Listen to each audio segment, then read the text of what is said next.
Competitive inhibitor, जैसे आपने पीछे पढ़ा मॉड्यूलेटर्स कोई केमिकल्स होते थे, वो स्पेसिफिक साइट पे अटैच हो जाते हैं जो एक्टिव साइट नहीं होती, लेकिन जैसे वो एक्टिव स्पेसिफिक साइट पे जुड़ते हैं एलोस्टेरिक साइट पे, वो क्या कर देते हैं, वो एक्टिव साइट की शेप भी चेंज कर देते हैं। उससे एंजाइम की शेप चेंज हो गई। अब एंजाइम की शेप चेंज होने की वजह से enzyme is not capable to function again, so that is called non competitive inhibitor. ठीक है, लग रहा है आपको पता। देखो ज़रा डायग्राम देखो, ये देखो डायग्राम। इस डायग्राम में ये है सबस्ट्रेट बताया हुआ, ये है, this is a competitive inhibitor and this is the substrate. देखो अब ये है एक्टिव साइट, इस एक्टिव साइट में ये वाली चीज़ भी फिट हो सकती है ना, और ये वाली चीज़ भी फिट हो सकती है। तो नॉर्मली क्या फिट होना था, नॉर्मली क्या फिट होना था यहाँ पे, नॉर्मली फिट होना था यहाँ पे सबस्ट्रेट। देखो ऐसे बनाया हुआ डायग्राम, ऐसे बनाती हूँ मैं। हाँ, दिस इज एंजाइम, और जो सबस्ट्रेट है ये है, एक है ऐसा ऐसा, और दूसरे को बना लेती हूँ मैं ऐसे, ये ऐसे करके ऐसे ऐसे। ठीक है, ये ऊपर वाला जो है this is competitive inhibitor and this is substrate. तो नॉर्मली हमें पता है सबस्ट्रेट आके जुड़ता है यहाँ, तो सबस्ट्रेट जुड़ जाना था यहाँ, लेकिन इसकी शेप भी तो ऐसी ही है, ऐसी ही है ना, थोड़ा सा डिफरेंस है यहाँ पे, थोड़ा सा डिफरेंस है, बाकी ऐसी है। तो क्या हो गया यहाँ, एंजाइम क्या बनता है, यहाँ बनता था एंजाइम सबस्ट्रेट कॉम्प्लेक्स, लेकिन यहाँ क्या बन गया, यहाँ बन गया एंजाइम इनहिबिटर कॉम्प्लेक्स। और ये कॉम्प्लेक्स फिर फर्दर एंजाइम सबस्ट्रेट प्रोडक्ट में चेंज नहीं होता है और एंजाइम की एक्टिविटी को रोक देता है। तो this is an example of competitive inhibitor, जहाँ दोनों इनहिबिटर और सबस्ट्रेट का शेप सेम थी, उनकी एक्टिव साइट्स की शेप सेम थी, जिससे दोनों में कंपटीशन हुआ। कंपटीशन में इनहिबिटर जीत गया और उसने एक्टिव साइट पर अटैक कर दिया, उसके साथ ज्वाइन कर दिया, जिससे प्रोडक्ट फॉर्मेशन नहीं हुई। ठीक है, ये है एग्जाम्पल। Is it clear. और नॉन कॉम्पिटेटिव एग्जाम्पल देखो, ये मॉड्यूलेटर वाला जो हमने पढ़ा था ये नॉन कॉम्पिटेटिव में आ गया। यहाँ पे ये इनहिबिटर था और ये सबस्ट्रेट था, दोनों की शेप अलग अलग है, लेकिन क्या हुआ, ये जो इनहिबिटर था ये इनएक्टिव स्टेट पे आके जुड़ गया, जैसे ही जुड़ा उसने पूरे के पूरे एंजाइम की कॉन्फ़िगरेशन ही चेंज कर दी, एक्टिव साइट की शेप चेंज हो गई, जिससे अब सबस्ट्रेट जुड़ ही नहीं सकता। ठीक है, तो this is an example of non competitive inhibitor. तो आपने दोनों डेफिनेशंस पढ़नी है यहाँ से। क्लियर, ये वाली चीज़ देखो अंडरलाइन करिए, मैंने समझा दिया आपको कॉम्पिटेटिव इनहिबिशन क्या होता है, आपने पढ़ना ही अपने आप। अब देखो आगे, नॉन कॉम्पिटेटिव इनहिबिशन में वही उन्होंने बताया हुआ, फिर से सेम वही जो हमने पीछे मॉड्यूलेटर वाला पढ़ा, फिर से पढ़ दे रही हूँ मैं, जो अंडरलाइन करा है वही पढ़ना है आपने। इन एन इरिवर्सिबल इनहिबिशन, जब इरिवर्सिबल इनहिबिशन होती है, जब एंजाइम ने एक बार स्टॉप कर दिया एक्शन करना, उसके बाद वो एक्ट नहीं करेगा। The enzyme activity by the presence of a substrate that has no structural similarity with the substrate. Non competitive inhibition कौन करता है, नॉन कॉम्पिटेटिव इनहिबिशन वो सब्सटेंस करता है जो सबस्ट्रेट के साथ जिसका स्ट्रक्चर मिलता नहीं है, तभी लिखा है non competitive. It is of two type, reversible and irreversible. The irreversible non-competitive inhibitor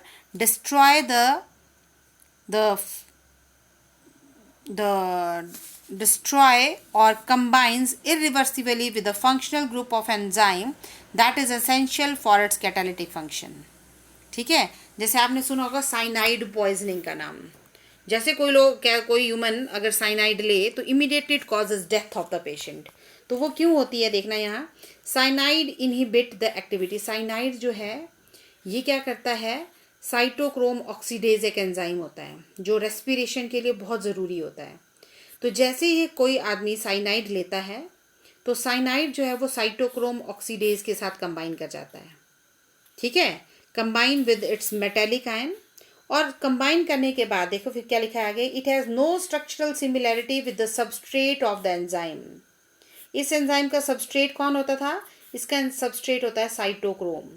और अगर हम साइटोक्रोम और साइनाइड का स्ट्रक्चर देखें तो दोनों का स्ट्रक्चर बिल्कुल डिफरेंट है, लेकिन फिर भी अगर साइनाइड है तो वो साइटोक्रोम को हटाकर अपने आप उस एंजाइम की एक्टिव साइट के साथ जुड़ जाता है। फिर क्या लिखा है आगे, cytochrome oxidase is a respiratory enzyme, respiration के लिए ज़रूरी होता है। इन इट्स इनिबिशन, जब वो इनिबिट हो गया, कैसे इनिबिट हो गया, क्योंकि वहाँ पे क्या चिपक गया है, साइनाइड। तो अब वो रेस्पिरेशन में वो एंजाइम चाहिए, वो एंजाइम नहीं मिल रहा है, तो रेस्पिरेशन नहीं होती and that lead to the death of the patient. ठीक है, तो this is an example of non competitive inhibitor, क्योंकि साइनाइड और साइटोक्रोम की शेप सेम नहीं होती, तब भी साइनाइड जो है वो साइटोक्रोम के साथ अटैच हो जाता है और क्या कर देता है, उसकी एक्टिविटी को स्टॉप कर देता है। क्लियर। आगे बताया एलोस्टेरिक मॉड्यूलेशन और फीडबैक इनिबिशन। ये अभी वैसे ये जो पीछे पढ़ा हमने एलोस्टेरिक मॉड्यूलेशन, इसमें क्या होता है, it is a type of reversible inhibition होती है। किसमें होती है, एलोस्टेरिक एंजाइम में। क्या होता है इसमें, the inhibitor is non competitive, जो इनहिबिटर है वो नॉन कॉम्पिटेटिव है, मतलब शेप साइज नहीं मिलता, and is usually a low molecular intermediate or the product of metabolic pathway having a chain reaction involved in a number of enzymes। जैसे मैं इसका सिंपल एग्जांपल बताऊं आपको, जैसे रेस्पिरेशन ही है। रेस्पिरेशन में क्या होता है, कार्बन डाइऑक्साइड, हमारी जो ग्लूकोज है, अभी हम इसको डिटेल में पढ़ेंगे, डिटेल में। रेस्पिरेशन में ग्लूकोज जो है वो ब्रेक हो जाती है पाइरूवेट में, ये तो पढ़ा है आपने, पाइरूवेट में। फिर जो पाइरूवेट होता है वो फाइनली ब्रेक होता है कार्बन डाइऑक्साइड और वाटर में। ठीक है, पर ये जो पूरा प्रोसेस है ना, इन प्रोसेस के बीच में कोई 100 केमिकल रिएक्शंस होते हैं, एक सिंगल केमिकल रिएक्शन नहीं है, और 100 तरह के एंजाइम्स यूज़ होते हैं।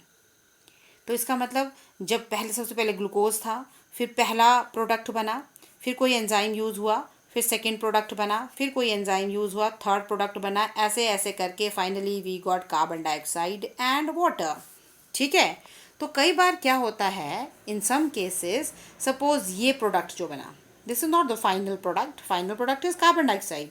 ये जो थर्ड प्रोडक्ट बना, this is an intermediate product, और यही इंटरमीडिएट प्रोडक्ट क्या करता है, सपोज इस एंजाइम के साथ जाके जुड़ जा रहा है, ऑल्दो ये इसका सबस्ट्रेट नहीं है, लेकिन फिर भी वो इसके साथ जुड़ जा रहा है, इसके एक्टिव साइट को ब्लॉक कर दे रहा है, और इस रिएक्शन को फर्दर क्या कर देगा, क्योंकि चेन रिएक्शन है, अगर यहीं से रिएक्शन नहीं हो रहा तो आगे वाला रिएक्शन होगा, नहीं होगा। Is it clear. इसको बोलते हैं फीडबैक मैकेनिज्म।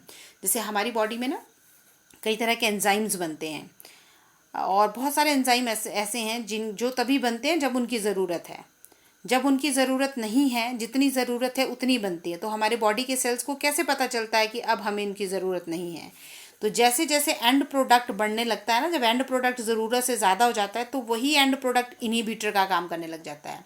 वो एंड प्रोडक्ट किसी एंजाइम के साथ जाके चिपक जाएगा, उसकी एक्टिव साइट को ब्लॉक कर देगा और उस रिएक्शन को फर्दर स्टॉप कर देता है। तो उसको बोलते हैं फीडबैक मैकेनिज्म।